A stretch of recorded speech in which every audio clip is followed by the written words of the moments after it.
हाँ तो दोस्तों इस वीडियो के अंदर हम डर क्रेडिट एंड कैपिटल के आईपीओ के बारे में बात करेंगे और जानेंगे कि इस आईपीओ के अंदर आपको अप्लाई करना चाहिए या नहीं। चलिए शुरू करते हैं। तो देखिए, सबसे पहले हम ये जानेंगे कि ये कंपनी क्या काम करती है। ये जो कंपनी है 94 में ये कंपनी स्टार्ट हुई है, यानी कि ऑलमोस्ट अगर हम बात करेंगे तो 30 से 31 ईयर्स ये कंपनी को स्टार्ट हुए हो चुके हैं। तो देखिए, जो कंपनी में यहाँ पे एनबीएफसी कंपनी में यहाँ पे ये कंपनी नजर आती है, यानी कि जो यहाँ पे लो इनकम वाले जो ग्रुप वगैरह होते हैं तो उन्हें ये कंपनी में यहाँ पे लोन देती हुई नजर आती है। करंटली अगर हम बात करेंगे तो अराउंड 24,000 से भी ज़्यादा करंटली में यहाँ पे कंपनी के एक्टिव कस्टमर्स यहाँ पे नजर आते हैं। और लगभग अगर हम बात करेंगे तो कितने ब्रांचेज में कंपनी में काम करती हुई नजर आती है, तो लगभग 64 डिस्ट्रिक्ट में यहाँ पे करंटली कंपनी का प्रेजेंस यहाँ पे नजर आता है और लगभग 6 स्टेट में यहाँ पे कंपनी काम करती हुई नजर आती है। लेकिन अगर हम एक नेगेटिव पॉइंट की अगर हम बात करेंगे तो देखिए, लगभग 100% की जो कंपनी की लोन बुक है उसमें से अगर हम यहाँ पे सिक्योर्ड लोन बुक की अगर हम बात करेंगे तो वो अराउंड 12% वो नंबर में यहाँ पे नजर आता है। बाकी अगर हम 88% की अगर हम बात करेंगे तो ये नंबर में यहाँ पे अनसिक्योर्ड लोन बुक पे हमें यहाँ पे नजर आता है। यानी कि कल तो अगर ये पैसा अगर बैंक अगर यानी कि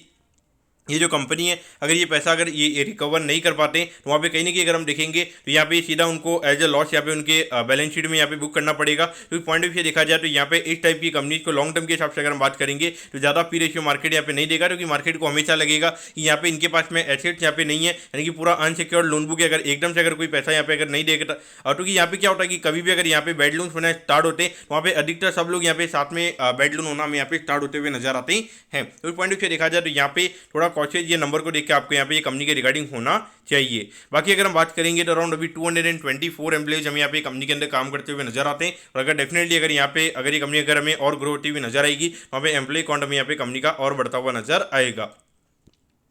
अब अगर हम यहाँ पे कंपनी के ऑब्जेक्टिव के बारे में अगर हम बात करेंगे, यानी कि जो आईपीओ से कंपनी को पैसा मिलने वाला है उससे कंपनी कैसे यूटिलाइज करने वाली है, तो देखिए लगभग यहाँ पे 22 करोड़ हमें यहाँ पे अपनी जो बैंक का जो इक्विटी कैपिटल बेस है वो यहाँ पे कंपनी को बढ़ाना है। तो लगभग 22 करोड़ हमें यहाँ पे उसी के लिए कंपनी में यहाँ पे यूटिलाइज करती हुई नजर आएगी।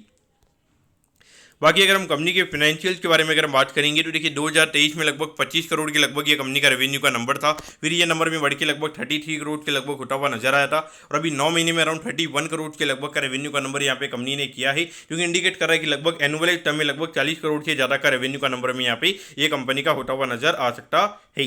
बाकी अगर हम प्रॉफिटेबिलिटी की बात करेंगे तो 2 करोड़ 93 लाख ये नंबर में यहाँ पे 3 करोड़ 97 लाख के लगभग यहाँ पे होता हुआ नजर आया है। और अभी 9 महीने में कंपनी ने सीधा 4 करोड़ 92 लाख के लगभग का प्रॉफिट यहाँ पे कंपनी ने दिखाया है, जो कि इंडिकेट कर रहा है कि लगभग ये पूरे एनुअल टर्म में लगभग 6 करोड़ के लगभग का पैट हमें यहाँ पे कंपनी का होता हुआ नजर आ सकता है। तो देखा जाए तो स्टेबल वे में हमें ये कंपनी ग्रोथ हुई नजर आ रही है। तो ग्रोथ वाइज अगर हम बात करेंगे तो कोई इतनी ज़्यादा दिक्कत यहाँ पे कंपनी के नंबर्स में यहाँ पे नजर नहीं आती है।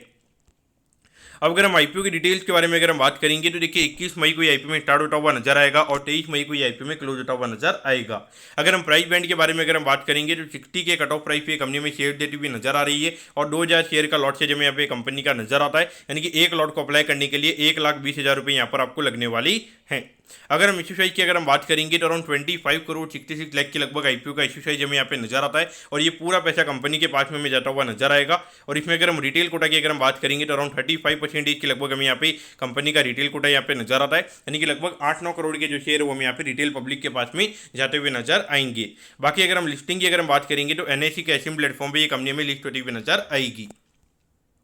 अब अगर हम आईपीओ के टाइम टेबल के बारे में अगर हम बात करेंगे तो देखिए 26 तारीख को आपको पता चल जाएगा कि आपको अलॉटमेंट मिला है। अगर अलॉटमेंट नहीं मिलता तो 27 तारीख को रिफंड मिल जाएगा। 27 तारीख को आपके डिमेट अकाउंट में शेयर आ जाएंगे अगर आपको अलॉटमेंट मिलता है और 28 तारीख को ये कंपनी में लिस्ट होती हुई नजर आएगी।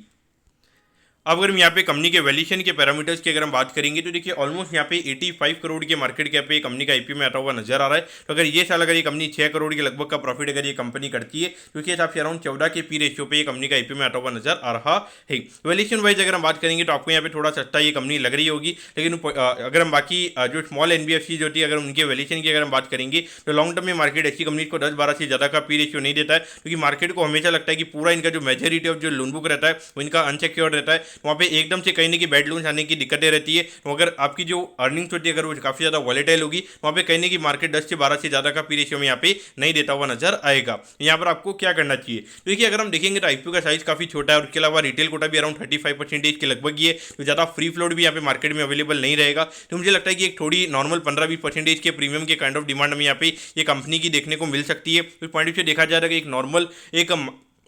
एक माइल्ड प्रीमियम, जो माइल्ड प्रीमियम होता है 15-20% का, उस प्रीमियम की लिस्टिंग के लिए डेफिनेटली यहाँ पे अप्लाई किया जा सकता है। मुझे लगता है कि थोड़ा ये इशू थोड़ा वेल मैनेज रहेगा, थोड़ा नीचे खुलने के चांसेस मेरे हिसाब से थोड़े कम रहेंगे, तो पॉइंट से डेफिनेटली यहाँ पे थोड़े लिस्टिंग इनके लिए अप्लाई करना चाहिए। लॉन्ग टर्म के हिसाब से देखा जाए तो मुझे नहीं लगता कि कोई ज़्यादा यहाँ पे पी एक्सपांशन के स्कोप हमें यहाँ पे नजर आएंगे, और ये लैंडिंग कंपनी हमें पर्टिकुलरली नजर आती है। तो ऐसा नहीं कि ये कंपनी एकदम से 50-60% हमें ग्रो करती हुई नजर आएगी। अगर ये कंपनी को 50-60% से ग्रो करना है तो वहाँ पे लगातार ये कंपनी को कैपिटल की रिक्वायरमेंट लगेगी, और वैसा ये लगातार कैपिटल इतना इजीली ये कंपनी को मिलेगा नहीं। तो पॉइंट से देखा जाए तो मेरे हिसाब से लिस्टिंग इनके लिए डेफिनेटली यहाँ पर अप्लाई करना चाहिए, फिर उसके बाद में इस कंपनी को सीधा भूल जाना चाहिए। तो मैं कहता हूँ कि डर क्रेडिट एंड कैपिटल के आईपीओ के बारे में आपको सब कुछ समझ में आ गया होगा। अगर आपकी कोई भी क्वेरीज है आप कमेंट कीजिए, मैं जरूर आपके कमेंट पर रिप्लाई करूंगा। ओके दोस्तों, thank you, have a nice day.